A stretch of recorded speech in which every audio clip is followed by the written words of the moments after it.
What's going on, guys? It's Zach here, bringing you guys another fantasy football video, and this one will be going over all of my top trade targets ahead of Week 9. These are players that I'm looking to specifically target in trades ahead of Week 9. We're through 8 weeks so far in the NFL, so we're about that halfway midpoint through the NFL season. There's still going to be a lot of crazy things that happen, and really we're getting to that point where we're sort of in crunch time. If you're looking at yourself, if you're 1-7, you probably got to win out to make the playoffs. If you're 2-6, you're in a spot where you really can't lose many more games. If you're 6-1, 6-2, 7-1, maybe 8-0 somehow, you're really starting to look at that bye. You're really trying to position yourself towards really stacking your roster for the playoffs as well. So it's really important to take a look at those playoff schedules, take a look at which players are battling through injuries, upcoming schedules, making sure that we're navigating each week by week and making sure that we win those games as much as possible over the next couple of weeks. It's really going to set ourselves up for the playoffs, whether that be seeding or whether that be just actually making the playoffs in general. So there's going to be a lot of movement, a lot of overreaction week to week, a lot of players that have really promising underlying metrics and just haven't quite popped yet. A lot of players that are maybe overperforming as well, and we'll look to specifically talk about those in another video where I go over players I'm looking to sell high on.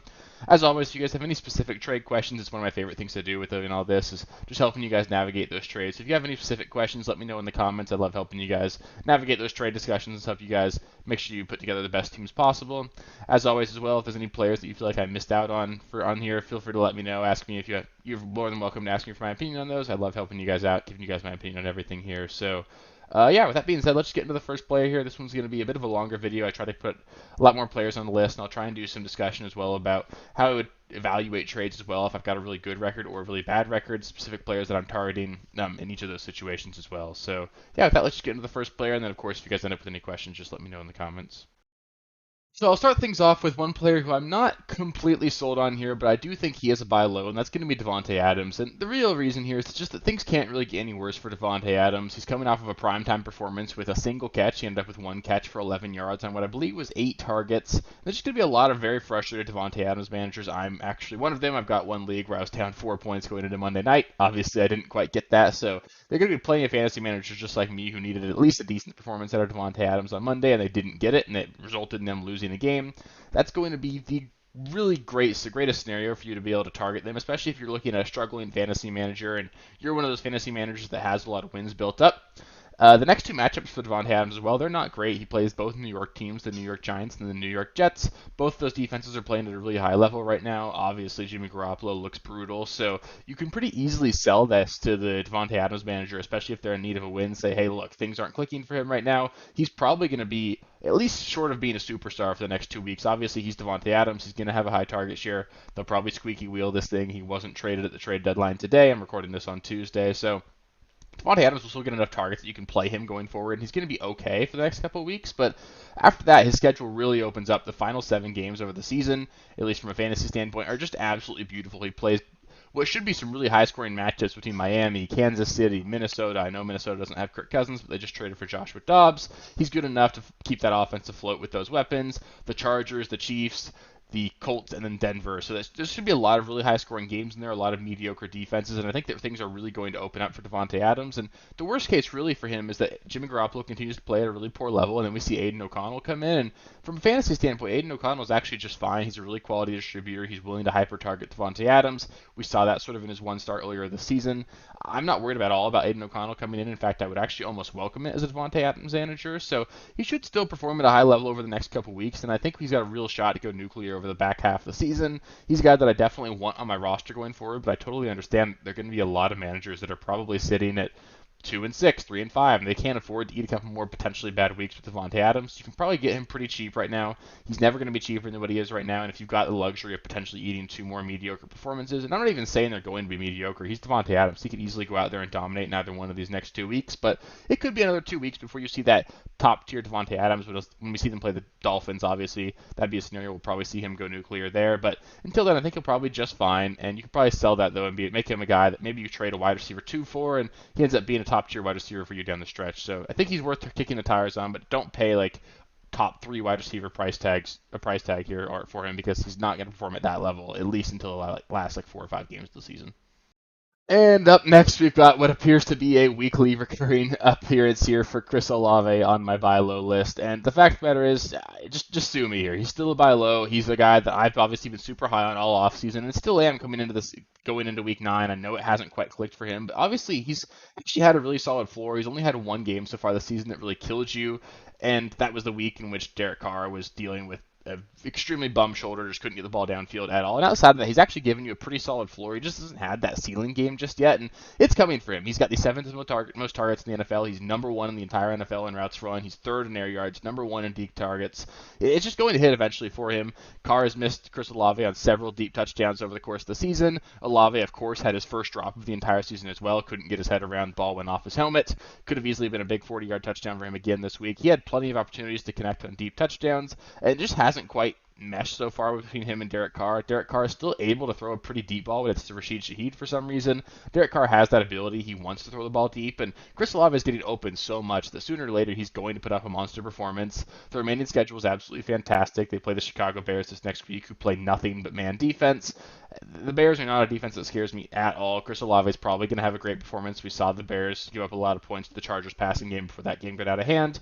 Chris Olave is going to put up a blowout performance sooner or later. He's going to be a low-end wide receiver one the rest of the season, and he's never going to be cheaper than he is right now. I think a lot of people are very frustrated, and he really hasn't been as bad as what people are feeling right now. So go trade for Chris Olave. I promise it's going to get better. I'm right there with you guys. I have him in 5 of my 7 leagues. I'm not moving him at all. I'm holding on to him, so I'm putting my money where my mouth is there. I'm holding Chris Olave because he's definitely a buy low right now. Up next, we've got another guy who's sort of been a staple of this series as well, and that's going to be T. Higgins. He put up a respectable performance in Week 8, but better days are coming for him. In a tough matchup against the San Francisco 49ers, who obviously generally keep opposing passing defenses down, Higgins scored 11.9 PPR fantasy points. He had 5 catches for 69 yards, and he only played 67% of the snaps. And over the first 3 weeks of the season, he was averaging close to a 90% snap share prior to that rib injury. We're still seeing the Bengals sort of ease him back into things, so he really clearly wasn't quite 100% here. We saw Tyler Boyd effectively operate as the wide receiver 2 in this offense, but the really promising thing here is that Joe Burrow looked healthy, and better days are ahead for this offense. Joe Burrow looks like he's back to being himself. There are going to be a lot of high-scoring matchups going forward. The Bengals and the Bills play this week. This could easily be a shootout matchup. I fully expect T. Higgins to get back on the board here. He's probably going to score a touchdown this week. I think you could book a really high-end performance for him this week, and then it's not going to happen in terms of him being a buy low for you after that. So I want to get him right now. I really do think he's a solid wide receiver 2 the rest of the season, and you could probably buy low right here on him before he erupts in potentially this matchup. And we know what T. Higgins is. He's going to be a guy that's going to be like about 10 fantasy points per game, and then he'll have every month or so he'll put up a week-winning performance for you guys. So that's the kind of guy that I want to have on my roster. That week-winning performance could easily come this week against the Bills, and he looked good last week. He obviously wasn't playing a full allotment of snaps, but this Bengals offense is taking a step forward. Higgins looks healthier and healthier. Burrow looks healthier and healthier, and I want Higgins on my roster for this playoff push down the stretch here. Next up, we've got a running back here that I'll talk about. That's going to be Jonathan Taylor, and obviously this is going to be pending any injury news surrounding Jonathan Taylor. I know there's no official news right now about a potential injury to Jonathan Taylor, but after the first quarter, he had 8 carries for 85 yards against the New Orleans Saints this last week. He ended the game with only 12 carries and 95 yards. He only had 1 carry in the entire second half, I believe. So there is some concern that maybe he got banged up, maybe aggravated something a little bit, because we saw a lot more of Zach Moss in the second half of the game this last week. But in the first half, Jonathan Taylor looked to be back to his old self. He had an explosive 40-plus yards run. He looked extremely athletic. I think he is getting very close to being back to that vintage Jonathan Taylor. And sooner or later, Jonathan Taylor is going to dominate this backfield and should emerge as the clear running back 1 in the offense. The next 2 weeks, the Colts play the Carolina Panthers and the New England Patriots. These are very easily beatable matchups. The Panthers especially, this could be the week where Jonathan Taylor goes out and puts up 200 rushing yards and 2 touchdowns. He really does have that kind of ceiling. Obviously, running backs are going to cost you guys a premium right now, but Jonathan Taylor hasn't really cemented himself as that top-tier running back yet, and I think I'm willing to basically bet on him potentially being a top 5 running back the rest of the season. I'm not paying that right now. I'd probably be looking to pay like a low-end running back 1 price tag because he hasn't really performed up to that level, but I'm willing to make that bet that he's going to be that high on Jonathan Taylor. Gardner Minshew continues to throw the ball to the running backs quite a bit. This offense looks relatively good, and Jonathan Taylor is going to be a huge part of that, so I want to get him right now. And then on top of that, if you want to look that far forward, in Week 17, he plays the Las Vegas Raiders. We saw what Jahmyr Gibbs and Craig Reynolds were able to do for the Lions just yesterday. The Raiders are an extremely beatable matchup on the ground. The Raiders are also going nowhere. This might be a lost season for them again. They'll probably be low on morale and everything, so it's going to be a really great matchup for Jonathan Taylor in Week 17, and if you can get to the championship with Taylor on your roster, he's got a real shot at just winning your championship this year. Next, I've got James Cook, and I think he's a buy low right now because a lot of fantasy managers are just really panicking about the signing of Leonard Fournette. This morning, Leonard Fournette signed to the Bills practice squad, and I think a lot of people think that he's going to pose a legitimate threat to James Cook's workload, and I just don't really think that's the case. Obviously, I don't think James Cook's going to be a guy that's going to be a running back 1 for you, but I think he can be a legitimate running back 2, a high-end contributor to your fantasy team, and obviously he will have some spike weeks as well because he's a part of a really good offense. Fournette, in my opinion, is more of a replacement for Damian Harris, more of a threat to the workload of Latavius Murray, just because Latavius Murray hasn't been very effective in the passing game, hasn't been very good on the goal line either, and that's sort of the role they're trying to give Leonard Fournette. He really fits that role quite well. He's going to be a guy that can put it on third down. They'll probably put him in near the goal line quite a bit, and I don't think it really takes anything away from James Cook. James Cook is still going to be the guy they want to use between the 20s. Probably not ever going to get that goal line work, obviously. But he's an explosive player. He gets involved in the passing game on non-third downs because for whatever reason they don't trust him in pass protection. But I think that the fact of the matter is James Cook is still going to be a solid running back 2 for you guys the rest of the year. And I think there's going to be some really panicking fantasy managers right now that potentially they are worried Leonard Fournette comes in and steals that job. That's not going to happen. So if you can find a fantasy manager that's panicking about James Cook, sell the fact that, oh, Leonard Fournette's going to come in, take all the goal line work, take the pass catching work, and make this like a 3 running back timeshare.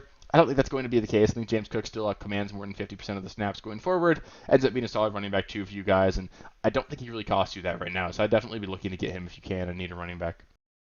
Next, we got another running back that I'd be looking to buy low on, and that's going to be James Conner. He's eligible to return from IR after this week in Week 10. It likely is going to coincide with the return of Kyler Murray as well, so we should see this entire Cardinals offense really just get significantly better in 1 week because they're going to get arguably their 2 best players back in the same week.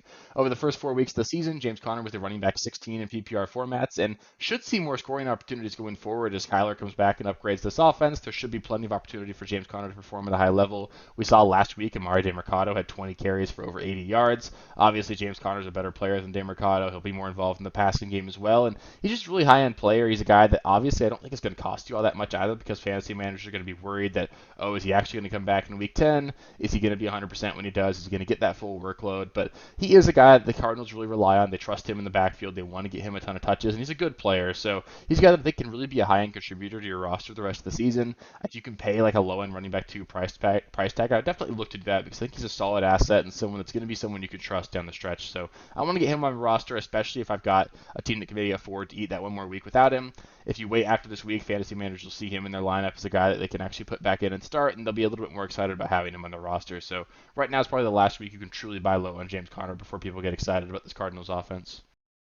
Next, I've got TJ Hockenson, who I do truly believe is a buy low at this point. This is going to be super league dependent, but I think that a lot of people are going to be really panicked about the injury to Kirk Cousins. At worst, the Vikings roll out Nick Mullins in Week 10, who's proven to be a capable distributor. They also made the trade for Joshua Dobbs this week. That honestly sounds like that's going to be the guy that they'll be playing most of the season. Hockenson is honestly a guy who does most of his work near the line of scrimmage as well. He's hyper targeted in that area. A guy that's just a nice safety net for a quarterback, and that sort of makes him not necessarily independent of the quarterback that's throwing him the football, but it makes him less dependent on the ability and the natural arm talent of that quarterback. He's going to be a guy that's still going to dominate targets. There'll be a team that obviously is going to have to pass the ball quite a bit because they don't have a great run blocking offensive line. This defense is going to give up a lot of points. They could be in negative game scripts going forward, and we've seen Josh Dobbs hyper target his tight ends so far. We saw Trey McBride just catch 10 passes for the Cardinals this last week. We've seen Zach Ertz be hyper targeted. I think it's fair to say that TJ Hockenson is a more talented player than either of those 2 players at this point. So Hawkinson's a guy that I still think is going to be like a tight end 4 or 5 overall for the rest of the season.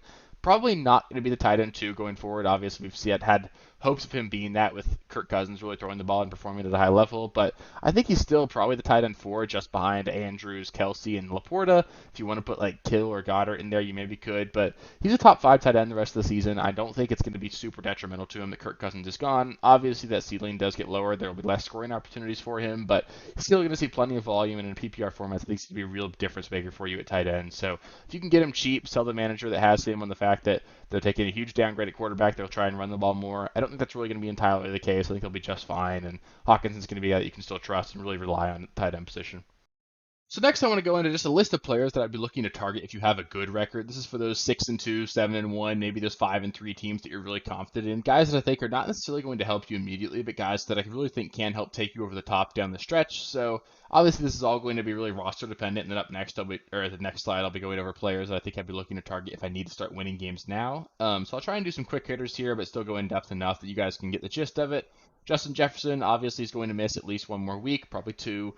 But sooner or later, he's going to come back for this Vikings team. He's going to be a guy that's going to be a really elite fantasy asset for you guys. I know Joshua Dobbs is a downgrade from Kirk Cousins, but with some of these elite wide receivers, it almost doesn't matter. Joshua Dobbs is talented enough that he can get the ball to Justin Jefferson. Jefferson's going to be open all the time. Like I said earlier, this is going to be a Vikings team that needs to throw the ball a ton. And again, Justin Jefferson's never going to be cheaper. He's injured right now. He just got a downgrade at quarterback, but he's still Justin Jefferson. I think you can get him and really capitalize on the fact that he's just in a really bad or a worse or perceived worse situation right now.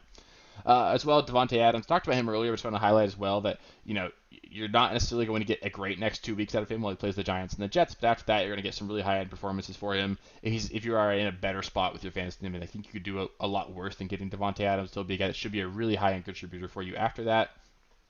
Next, we got two running backs, Kyren Williams and Devon Achane. Both these guys are likely going to miss the next week or two, but they'll return probably in week 11 or 12, and they're going to be high-end assets for you guys. Kyren Williams, obviously, we've seen him be a top 10 running back so far this season when healthy. Matthew Stafford just got banged up. We don't know how healthy he's going to be, but if he's got an injured thumb, either he plays through it and can't throw the ball down the field quite as well. You could see a lot more targets to the running backs in that scenario. And as well, if Matthew Stafford ends up missing time, Kyren Williams is going to get a lot of work in the rushing game. We saw him perform at a really high level in his last game against the Cardinals before he got injured. So Williams, I think, is still going to be like a low-end running back one when he returns, and he's someone that I definitely want to get on my roster right now. And again, he probably is not going to cost you all that much. Devon Achane, sort of the same thing. We've sort of seen this tight Dolphins offense, not necessarily sputter, but not perform at as elite of a level as they have in the past. Raheem Mostert slowed down a little bit as well. Jeff Wilson doesn't look special right now. Devon Achane is someone that I think has truly shown that he's an elite asset, an elite fantasy player, and an elite NFL running back. So immediately when he gets healthy, probably in week 11, he's going to come back and be the starter for this team. A guy they're going to want to manufacture touches for, and obviously he's going to be a guy that could be a real stud for you guys in fantasy. Calvin Ridley, he's another guy that I'd be looking to target. This team is on bye in week 9. Potentially the Calvin Ridley managers dealt with a couple bad weeks in a row. Maybe they sort of rage benched him this last week, and now he's on bye. They'll probably be in need of a win because of how hit or miss he's been, and obviously they might not want to eat that bye, but I still think Calvin Ridley's going to be like a low-end wide receiver 2 the rest of the season. He's someone that I still think I want to get on my roster and would be comfortable starting going forward, so you can maybe get him for cheap. After that, we've got two wide receivers for the Rams, Cooper Kupp and Puka Nacua. I think they're both buys right now as well. Matthew Stafford being banged up is an opportunity to sort of tell the fantasy manager that, okay, they're going to have a rough stretch here while Matthew Stafford is hurt, but it's not a season-ending injury for Stafford. He could potentially even play as early as this week, and I bet he probably misses 1 week, maybe 2, but we'll get Cooper Kupp and Puka Nacua back to full health with Stafford here pretty soon. They're obviously elite assets whenever all those guys are healthy, so if you can afford to eat a couple weeks, eat that risk there. I think they're going to be high-end performers for you down the stretch. Kyler Murray, he'd be a guy that I'd be looking to target right now. Obviously, he's probably going to be very expensive for you guys. He's probably either on waivers or just got picked up. Should be relatively cheap, but Kyler Murray is a guy that obviously we've seen him be a top 5 fantasy quarterback over the course of his career when healthy. He'd be a guy that I want to have on my roster, especially if you need a quarterback. Dallas Goedert, he's a guy that obviously has performed at a really high level so far, but he's coming off of a dud week this last week. They have a tough matchup this week against the Dallas Cowboys, and they'll be on bye, so you can potentially sell him or buy him, sell the fantasy manager saying they're not going to be able to perform with him for the next 2 weeks. Zach Charbonnet, he's someone that I also be looking to target. We saw him take over a bit more of the snaps for the Seattle Seahawks this last week, operating a bit of a timeshare with Kenneth Walker. I think there's a real opportunity here for there to be a bit of a change into the guard. If anything ever happened to Kenneth Walker as well, you'd see Charbonnet be someone that could be a high-end performer. But I don't think you want to pay too much for Charbonnet, but he's just someone that I think is trending up, and I do want to get on my roster, even though I don't want to play him just yet. And then David Montgomery as well, another injured running back. We just saw Jahmyr Gibbs go off and obviously perform at a really high level in Week 8. Lions will be on bye in Week 9, but we should see David Montgomery back in Week 10. If you can afford to either one more bad week where David Montgomery's on bye, Montgomery should still be a high-end running back for you guys, probably a low-end running back 1 the rest of the season. There's plenty of work to go around for both running backs in Detroit. I think they can both be high-end performers for you guys, and I want to have them both on my roster. Next up, we've got a list of players here that I think I'd be looking to target if you've got a bad record. So this is for you guys that are 1-7, 2-6, 3-5. These are, you're at a spot where you sort of are starting to think about maybe needing to win out. Maybe you can only lose 1 or 2 more games the rest of the season. So we want to start really reducing our exposure to injuries. We want to target players that are past their buys already. So you'll notice a trend. I believe every single player on this list is past their buy already. That's part of the goals as well. It's one of the things I think is most very often overlooked in discussing trades is that if you have a player past his buy, that's 1 week that you don't have to worry about the rest of the season. It's where if you're trading for players with buys, if you're 2-6 at this point, that puts you in a pretty significant bind because you don't want to be putting yourself in a spot where you're not rolling out your best lineup every single week. We want to be avoiding that, especially when we're in must-win spots. So I'll start things off here with Jerome Ford. I think he's actually going to be a really easy to acquire player for you guys. Probably just going to cost you like a low-end running back 2 price tag, and I actually really like his schedule down the stretch. It's going to be a lot softer than it's been so far. There's going to be a lot of opportunity for him to perform. He's looked really good so far, and it's not going to get any easier than it is this week. They played the Arizona Cardinals. The Cardinals are going to be starting Clayton too, and this will be a game that the Cleveland Browns win. They'll get up early with that defense, and Jerome Ford's going to probably score at least once this week. We saw Gus Edwards score 3 touchdowns last week against the Cardinals. I think it's reasonable to assume that Jerome Ford could have a lot of success this week, and then he's a really solid running back too the rest of the season as well. After that, Rachaad White is a guy that I'd be targeting as well. Another player that's in a plus matchup, a player that is getting a ton of volume in this offense, and another player that's passed his bye. We've seen that volume really just be consistent for him. They're using him as a pass catcher quite a bit more, and he hasn't really even gotten any touchdown luck here. I think we're going to see things break right for him going forward. I think Rachaad White's going to be a really solid running back too for you guys the rest of the season. Keenan Allen, another guy who's been sort of underperforming a little bit, but he is very clearly the wide receiver one for the Chargers, a guy that I think you could buy kind of low. He almost made the buy low list as well for this week, but a guy that I think is going to be a really quality wide receiver one for you guys the rest of the season. Probably won't cost you all that much. And on top of that, he's already passed us by. Obviously, not a fantastic matchup this next week against the New York Jets, but there are going to be a lot of high-scoring games with this really bad defense in Los Angeles. Keenan Allen's matchup proof. He's too big a part of the offense, and I really do want to get him onto my rosters if I can. Joe Burrow, he looks to be trending up going forward, and he's another player who's now healthy, passed us by.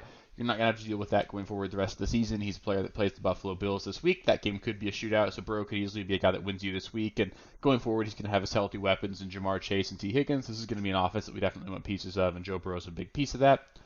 Next, we've got another Tampa Bay Buccaneer, Mike Evans, another player who's been really good so far this season, although he's sort of slowed down just a little bit. So you think you can kind of buy low on him. He sort of salvaged his week last week with a late touchdown.